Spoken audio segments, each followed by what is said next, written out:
Hello and welcome to another Blender Know-How tutorial, and in this video we're going to get started on how to create a little bit more deeper functions, or how functions can actually be a little more applicable in our scripting. So let's go ahead and click on scripting over here and make a new file. I'm going to turn on color syntax highlighting for scripting and also the numbers at the side right here. I'm going to zoom in a little bit so you can see what I'm doing, and I'm going to import BPY. And I'm going to space down, and I'm going to start by defining a function.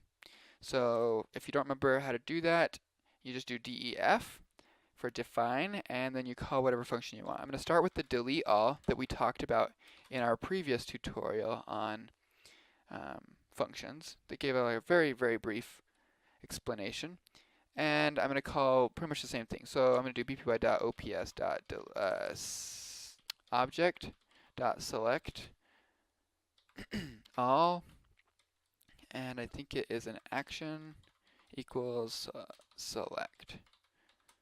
I think that's correct. So now we can do bpy.ops.object.delete, and I'm just going to leave the parameters blank. If we run this, oh, yeah, that actually won't work because if you remember in our functions, if we don't call the function, nothing will happen. So remember that when we call it, it has to be after we define it. If we were to put it up here, Python would not know what to do. So just make sure that whenever you call a function, it has to be underneath in Python. Then if we run it, it should work, and it does. So I'm going to space down and define a new function, and let's call this one chair. So we're just going to create a simple chair within Python and Blender, within Blender in Python. First off, we're going to need a cube, so do bpy. Let's see. Actually, let's do this to make sure I get it correct. Yeah, so let's do bpy.ops.mesh.primitive cube add. And if we leave those parameters blank, we will get a default cube. Oh, well, we forgot to call it again. Or I did at least. You may not have. Run the script. We now have one cube. We deleted everything and we added our quote-unquote chair, which is just a cube. Now, let's just say we want to scale it. Let's say we want to scale it on this axis to make it skinny. So we can do that, and we can, I'm just going to grab this, make it a little bit bigger. Maybe it's easier to see. So we can see that there's a bpy.ops transform.resize, and there's a whole bunch of values. We can just do this. Pull it in here, do bpy.ops.transform.resize, and do value equals, and we can just set our values here. So let's just try like 2, 1, 1, and then end it. Make sure your parentheses all match up, and hit run script. And you can see that we accidentally did it on the wrong axis. So now we know that the first one, and we already kind of knew that because the first one is always x, this is always y, and this is always z. So you can always look at this and say, according to your thing up here, red is x, green is y, and blue is z, right up here. So if we want to make it higher, we probably want to control the z. So let's change that to maybe like a 3, and let's change these to 0.25 to make them skinnier, both of them, to make them for the legs. And if we run that, we now have this leg-looking shape. Now let's also call bpy.ops. Let's move this and grab that. So it's going to be transform, and it's going to be translate. And we're going to do the same thing. We're just going to do value equals, let's say we want 2 units on the x-axis and 0 on both the others.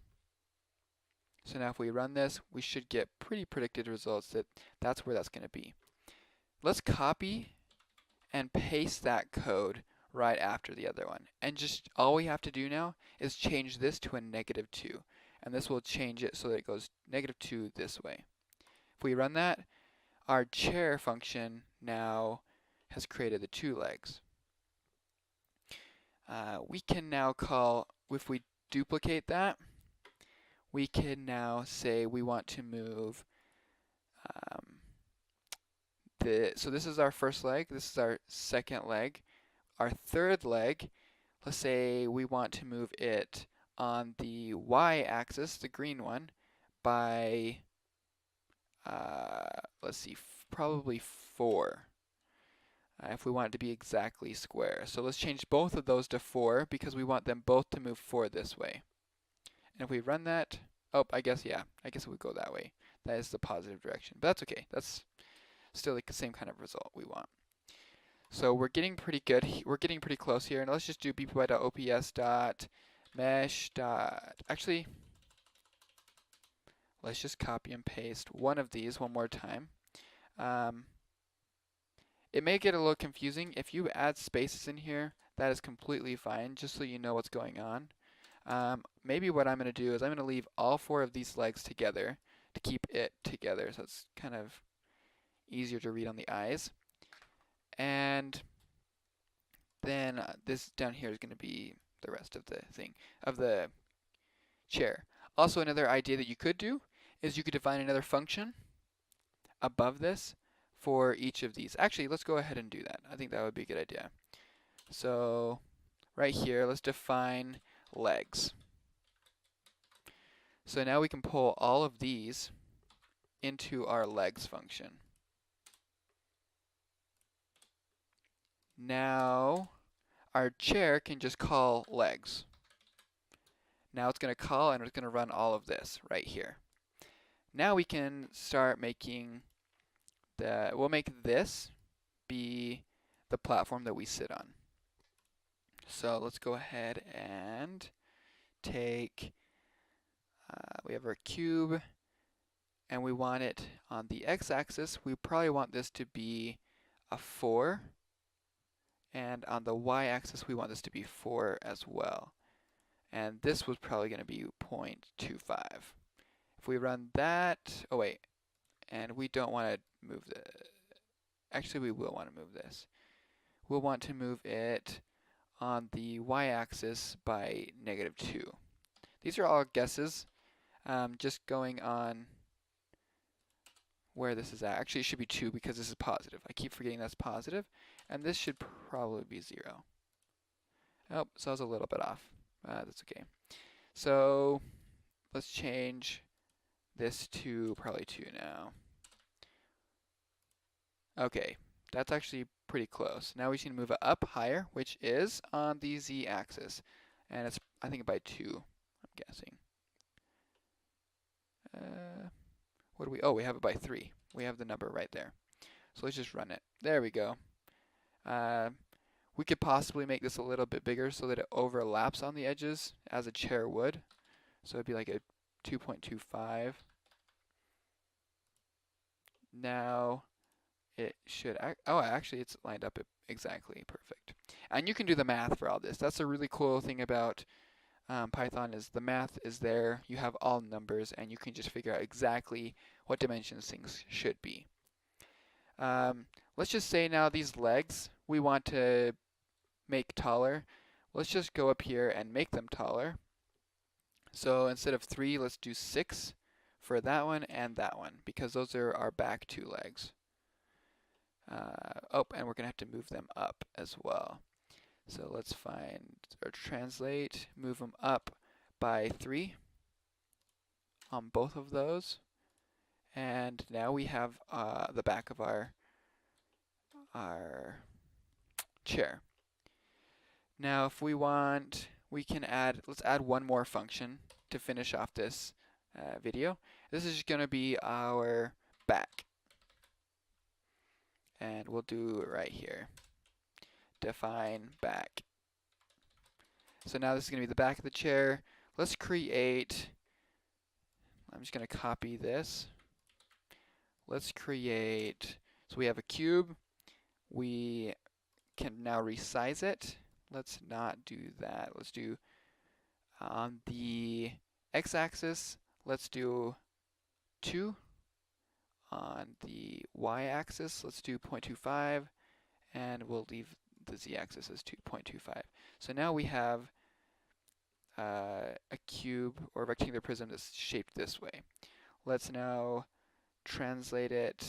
We want to leave it on the y-axis, and we want to move it up 4.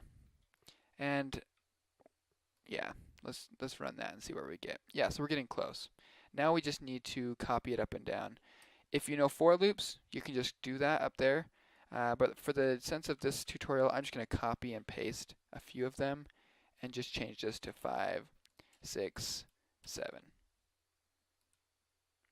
Let's keep going. It would be actually easier with for loops. You should do this. You should do it with for loops. Let's take off that last one because I don't like it. Might as well not go over the top. And yeah, that would be our chair. Now we can call that chair as many times as we want, or we don't have to call it at all. We can just cut it out, or we can say chair. And that's really as easy as it is right there. We've now defined our own function with multiple functions, and it works really easy. In 2 lines of code, we can now delete everything and create an entire chair. Thank you for watching this video, and I hope that you've learned something. Please subscribe and pay attention to more videos. Thank you. Bye-bye.